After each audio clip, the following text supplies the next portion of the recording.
Urethra, urethra तो बाकी है। कहाँ है यूरेथ्रा? ये वाला। मेल में यूरेथ्रा बड़ा होता है, फीमेल का यूरेथ्रा छोटा होता है। Urethra serves as a common pathway, male के लिए common pathway for urine and semen, दोनों निकलते हैं इधर से। अभी ये आ गया स्पर्म। एक स्पर्म मतलब स्पर्मेटोजोआ, इसमें क्या है? एकदम ऊपर की तरफ है एक्रोसोम। एक्रोसोम मतलब क्या है? एक्रोसोम ओवम के मेम्ब्रेन को छेद करते हुए निकलते हैं। ये ओवम के मेम्ब्रेन को छेद करने के लिए इनके पास दो चीजें हैं। ओवम का मेम्ब्रेन छेद करने के लिए दो चीजें, क्या नाम है उनका? एक हाइलुरोनिडेज करके एक एंजाइम होता है और एक स्पर्म लाइसिन करके एंजाइम होता है। ये दोनों एंजाइम मिलके ओवम के मेम्ब्रेन को छेद करते हैं और फिर अंदर घुस जाते हैं। अंदर घुस के क्या करते हैं? In and out, in and out. हाँ, तो अंदर घुस के क्या करते हैं? न्यूक्लियस को अंदर भेज देते हैं। पूरा अंदर नहीं गया, न्यूक्लियस को भेज दिया। चलो न्यूक्लियस ही सही, वही गया। जाके क्या किया? Provides haploid set of chromosomes. Nucleus haploid set मतलब एक एन। और क्या ये स्पर्म मूव कैसे करते हैं? यहाँ पर जो है फ्लैजेला है, ये टेल में फ्लैजेला है। और स्पर्म का जो एनर्जी आता है ना, वो इधर माइटोकॉन्ड्रिया से आता है। ये बीच में, इसको कहते हैं मिडिल पीस। ये मिडिल पीस में माइटोकॉन्ड्रिया है। माइटोकॉन्ड्रिया का कैसा रूप है? यहाँ पर रूप ही चेंज हो जाता है। स्पर्म पे आके माइटोकॉन्ड्रिया का रूप ही बदल जाता है। कैसा रूप है? स्पाइरल, ऐसा ऐसा गोल गोल। तो ये माइटोकॉन्ड्रिया इसको एनर्जी प्रोवाइड करती है और जो मूवमेंट करती है वो ये ऐसे ऐसे लैशिंग मूवमेंट होता है, इस तरह से, एकदम स्नेक की तरह लैशिंग मूवमेंट करते हुए निकलते हैं। अब फाइनली हम लोग आ गए गैमेटोजेनेसिस। ये तो बहुत बड़ा चैप्टर है भाई, अभी तो खत्म नहीं होगा। हाँ, बहुत बड़ा चैप्टर है। तो आप लोग एनर्जी और भी चलेगा, क्योंकि इसको तो एनर्जी मिल गया, आपको भी एनर्जी मिल रहा है। स्पर्म को एनर्जी, आपका एनर्जी, दोनों ही चढ़ता जा रहा है। तो चलो गैमेटोजेनेसिस क्या है? ये फीमेल के लिए फीमेल एक्स फैक्टर याद रखना, और मेल के पास एक ही एक्स है। क्या करेगा बेचारा? और एक वाई लेके घूम रहा है। तो फीमेल का जो ये है, ये oogenesis बोलते हैं। oogenesis मतलब प्रोडक्शन ऑफ द ओवम, और मेल का बोलते हैं स्पर्मेटोजेनेसिस मतलब प्रोडक्शन ऑफ स्पर्म्स। तो oogenesis में सबसे बड़ा जो पहला सेल होता है उसका नाम है oogoनियम। तो ये 2n सेल है, मतलब डिप्लॉयड है। इससे माइटोसिस होकर निकलता है एक प्राइमरी oocyte। ये भी 2n है क्योंकि माइटोसिस हुआ। माइटोसिस होने से एक ही तरह का रहेगा, 2n तो 2n ही रहेगा। लेकिन बाद में म्योसिस 1, म्योसिस 1 मतलब रिडक्शन। रिडक्शन किसका? इसका। 2n से n बन गया। तो n बन गया कैसा? सेकेंडरी oocyte निकला एक, और एक निकला first polar body. First polar body क्या है? अब ये सेकेंडरी oocyte से फिर म्योसिस 2 हुआ। म्योसिस 2 होकर इधर एक बड़ा वाला निकला और 3 छोटे निकले। एक बड़ा भाई, 3 छोटे भाई। भाई या बहन, तुम ही सोच लो। तो ये ऊटिड है, बड़ा वाला ऊटिड बोलते हैं या ओवम बोलते हैं, और ये 3 जो है इनको सेकेंड पोलर बॉडीज बोलते हैं। याद रहेगा, रखना। हाँ, अब आते हैं मेल पे। मेल का स्पर्मेटोजेनेसिस है ना? एनर्जी क्या? कुछ तो बोलो, एनर्जी है कि नहीं? पूरा एनर्जेटिक रहो। तो मेल है XY, एक ही X। तो स्पर्मेटोगोनियम इसका पहला सेल है। इसका जैसे oogoनियम, इसका नाम से देखो, ये oogoनियम है, ये स्पर्मेटोगोनियम है। ये प्राइमरी oocyte है, ये प्राइमरी स्पर्मेटोसाइट है। मतलब इसका नाम पे सिर्फ इतना ही याद रखना पड़ेगा। गोनियम तो दोनों में ही कॉमन है। गोनियम एक में ऊ आता है और एक में स्पर्मा आता है। ठीक है, इन दोनों में सिर्फ इतना ही फर्क है, एक में ऊ, एक में स्पर्मा। तो ऊ मतलब लगता नहीं है, ऊ ऐसे नहीं लगता है। ठीक है, तो इसमें आ गए हम माइटोसिस, प्राइमरी स्पर्मेटोसाइट, फिर इसका जैसा सेकेंडरी oocyte था तो ये सेकेंडरी स्पर्मेटोसाइट हो गया। ये भी n, ये भी n। लेकिन इधर जो फर्स्ट पोलर बॉडी निकला था, इधर कोई पोलर बॉडी नहीं निकलेगा, इधर 2 सेकेंडरी स्पर्मेटोसाइट निकलेगा, और 2 में से फिर मेयोसिस 2 बनकर 4 स्पर्मेटोसाइट, मतलब स्पर्मेटिड बन जाएगा। तो कितने टोटल हुए? एक स्पर्मेटोगोनियम से 4 स्पर्म्स निकलते हैं और एक ओवोनियम से एक ही ओटिट निकलता है, मतलब एक ही ओवम। अगर इसमें तुम्हारा सम्स मतलब प्रॉब्लम्स पूछे जाने का चांसेस है, आईसीएसई में भी आएगा, आईएससी में भी आएगा, सीबीएसई में भी आएगा भैया।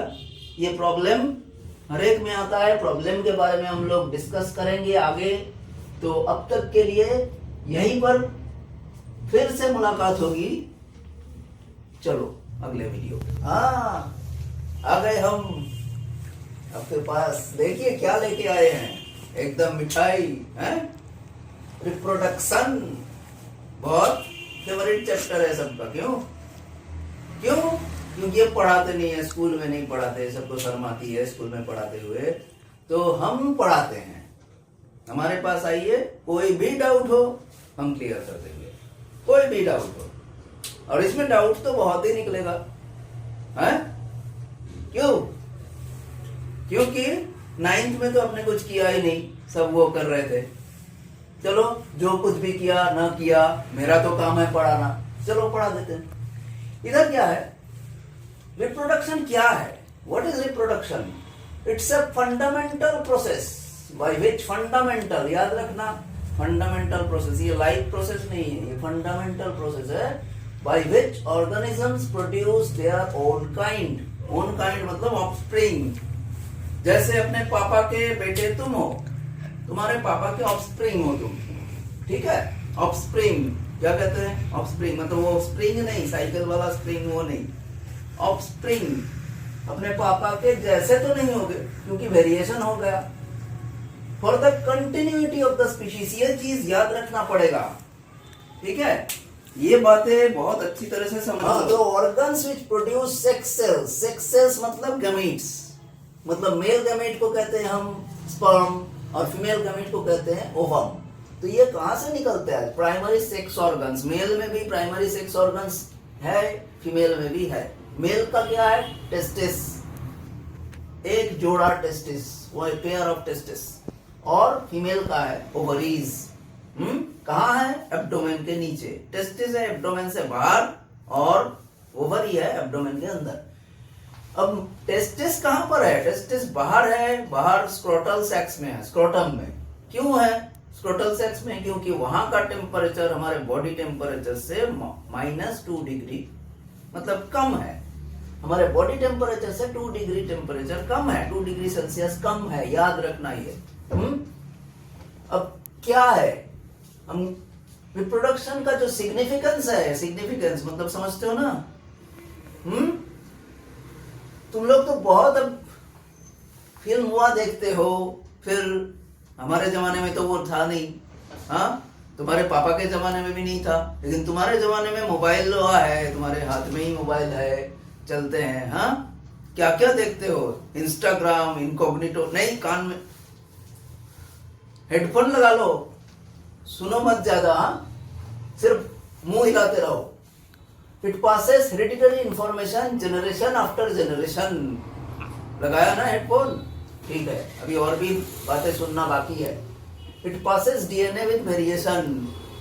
वेरिएशन मतलब चेंज होता है। तुम्हारे पापा में जो था तुम में थोड़ा सा चेंज तो आया ही है, इसलिए तो ये सब करते हो। सिग्निफिकेंस ऑफ वेरिएशन क्या है? Helps organism to survive and adopt to change environment. अब चेंज एनवायरनमेंट हो चुका है, तुम्हारे माहौल में आसपास जो लोग घूमते हैं वो भी उसी तरह के हैं जैसे तुम हो। उधर से ही तुमने ऐसा ले लिया है, अपना ऑरा चेंज कर दिया। हाँ, 2 नंबर है provide stability to the species. Species stable हो जाते हैं। Useful variation is carried on from generation to generation, एक जनरेशन से दूसरे जनरेशन तक ले जाती है, और lead to differences among individuals.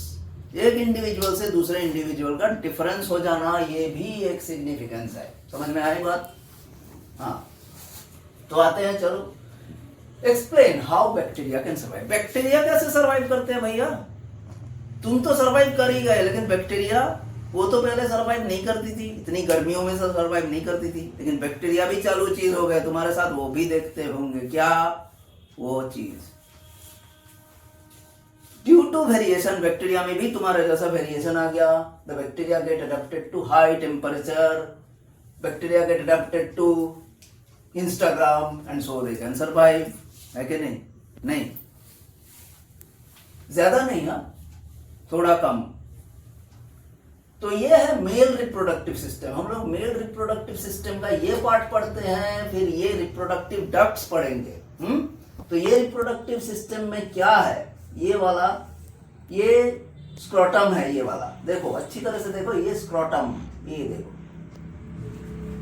फिर इधर क्या है? ये ब्लैडर है. यहां पर यूरिन जमा होती है. इधर ब्लैडर, ब्लैडर की इधर से जो नली निकलती है वो यूरेथ्रा की तरफ जा रही है. हमारे इधर मेल्स में यूरेथ्रा का दो फंक्शन है.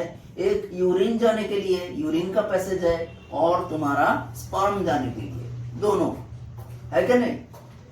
तो ये ब्लैडर है, और ये जो जा रही है ये मेल का रिप्रोडक्टिव ऑर्गन है. इसको पेनिस कहते हैं. इसमें ये क्या चीज है? दरअसल क्या होता है इसमें? This is not the primary sex organ. ये पेनिस जो है उसका दो फंक्शन है. एक है to deposit the sperm in the female vagina, और एक फंक्शन है it acts as urinary organ. It helps in passing out the urine. याद रखना, ठीक है? तो ये जो ग्लैंड्स है, और भी ग्लैंड्स है. क्या क्या ग्लैंड्स है? प्रोस्टेट ग्लैंड, एक ही प्रोस्टेट ग्लैंड है. दो सेमिनल वेसिकल्स है, और दो काउपर्स ग्लैंड्स हैं. तो ये ग्लैंड्स क्या क्या करते हैं? ये देखो, काउपर्स ग्लैंड का फंक्शन क्या है?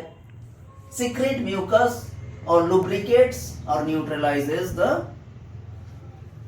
रिप्रोडक्शन. मतलब रिप्रोडक्शन के समय लुब्रिकेशन होता है और neutralising the acidity of vagina. दूसरा है प्रोस्टेट ग्लैंड. प्रोस्टेट ग्लैंड से क्या निकलती है? साइट्रिक एसिड निकलती है और जिंक निकलती है. उसकी जो फ्लूइड से जिंक निकलती है. जिंक पता है ना क्या है? इम्यूनिटी बढ़ाती है. और सेमिनल वेसिकल्स दो है. इधर सेमिनल वेसिकल्स तुमको दिखाया गया, ये दो. तो इधर से क्या होता है? It secrets fructose. फीमेल के वेजाइना से फ्रुक्टोज नहीं निकलती. फ्रुक्टोज जो निकलती है सिर्फ मेल में ही निकलती है. ये क्या है? Fruit sugar. तुम वही चीज मेल के ग्लैंड से भी निकलती है, फ्रुक्टोज. इसलिए ये बातें अच्छी तरह से याद रखना, क्योंकि हम भी फ्रुक्टोज प्रोड्यूस करते हैं भैया. सिर्फ फल ही नहीं, हम भी करते हैं. और क्या?